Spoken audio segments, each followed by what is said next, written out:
La ville universitaire de Tchang a vécu une nuit de chaos après les violentes manifestations attribuées aux partisans d'Issa Chiroma Bakary à la suite de contestations sur les résultats de la présidentielle du 12 octobre. Des véhicules appartenant à la mairie ont été incendiés, tout comme la maison du Rassemblement démocratique du peuple camerounais et une partie du palais de la justice. Les manifestants accusent plusieurs responsables municipaux et administratifs d'avoir participé à la falsification des procès-verbaux électoraux. Une unité de gendarmerie dépêchée depuis Bafoussam a procédé à plusieurs interpellations pour tenter de rétablir l'ordre. Le centre-ville de Tchang a été sécurisé totalement, à part le bâtiment de Téléville qui a pris feu et une partie de la zone du commissariat.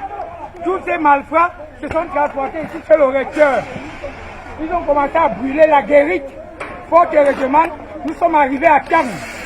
Et nous avons une vingtaine d'assaillants dans la réserve du recteur.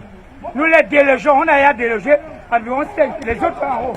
Ce jeudi matin, un calme précaire règne dans la ville, mais les autorités locales redoutent une reprise de violence. Le ministre délégué de la Justice, Jean de Dieu Momo, a condamné l'incendie du palais de justice qu'il qualifie d'acte de vandalisme contre notre mémoire collective. Dans un message empreint d'émotion, il a rappelé la valeur historique du bâtiment construit dans les années 1930, symbole du patrimoine de Tchang. Mon cœur saigne et je pleure notre beau palais de justice, parti enfumé sous le regard des fils et filles de la Minois, un peuple qui ne protège pas son histoire est un peuple sans avenir, a-t-il déclaré. Les tensions restent donc vives dans la Minois où plusieurs habitants craignent de nouvelles émeutes si les résultats définitifs de la présidentielle ne sont pas publiés rapidement.